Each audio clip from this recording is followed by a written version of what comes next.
Presiden Prabowo Subianto memerintahkan pemerintah daerah di seluruh Indonesia untuk segera membenahi kondisi kota dan desa agar lebih bersih, tertata, dan layak huni.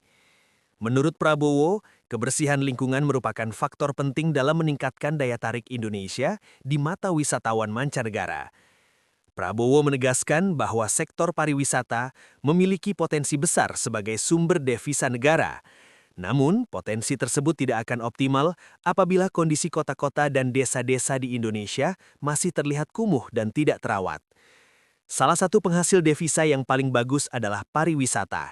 Bagaimana kita berharap wisatawan asing datang ke Indonesia kalau kota-kota kita kumuh, kalau desa-desa kita tidak bersih? Ujar Prabowo saat menghadiri kegiatan akad massal KPR FLPP dan serah terima kunci di Serang pada Sabtu, 20 Desember 2025. Untuk menindaklanjuti hal tersebut, Prabowo mengungkapkan rencananya untuk mengumpulkan para kepala daerah setelah libur tahun baru. Dalam pertemuan tersebut, para bupati, wali kota, dan gubernur akan diajak melakukan diskusi bersama atau brainstorming guna merumuskan langkah konkret dalam membenahi kebersihan dan penataan wilayah masing-masing. Jadi nanti habis tahun baru saya akan kumpulkan bupati, wali kota, dan gubernur. Kita brainstorming. Kata Prabowo, arahan ini sekaligus menjadi sinyal kuat bahwa pemerintah pusat menaruh perhatian serius terhadap peran pemerintah daerah dalam mendukung pengembangan pariwisata nasional. Kebersihan kota dan desa dinilai sebagai fondasi penting untuk menciptakan citra positif Indonesia di mata dunia, serta meningkatkan kunjungan wisatawan asing secara berkelanjutan. Nanti saya minta stakeholder juga bupati gubernur saya akan kumpulkan sekarang nanti bagaimana caranya rumah kita bantu rakyat, tapi kita juga harus menjaga kebersihan.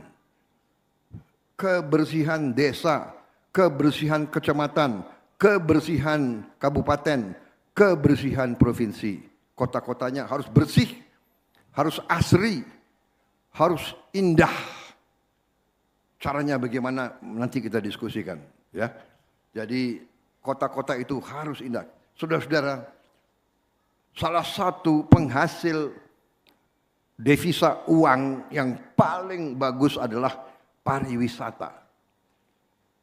Bagaimana kita berharap wisatawan asing datang ke Indonesia kalau kota-kota kita kumuh, kalau desa-desa kita tidak bersih. Jadi ini nanti habis tahun baru saya akan kumpulkan semua bupati, wali kota, dan gubernur. Kita brainstorming, kita rembuk, kita kumpulkan juga rektor sama dekan-dekan, kita cari. Saya berharap tiap provinsi, ibu kota, tiap ibu kota kabupaten ada tim arsitektur. Panggil dari semua fakultas arsitektur, bantu bupati, bantu wali kota, bantu gubernur, bikin suatu master plan ibu kota provinsi, ibu kota kabupaten kota, dan sebagainya. Bikin master plan kota yang bersih, yang indah, yang sangat asri. Nanti luar biasa dampaknya. Kita robah Indonesia menjadi beautiful, the beautiful Indonesia. Itu yang kita lakukan. Rakyat kita harus senyum. Saya diberitahu oleh salah satu guru saya, tugas pemimpin sebetulnya sangat sederhana. Tugas pemimpin adalah membuat wong cilik iso gemuyu, orang kecil bisa ketawa dan senyum. Itu artinya mereka hidup layak.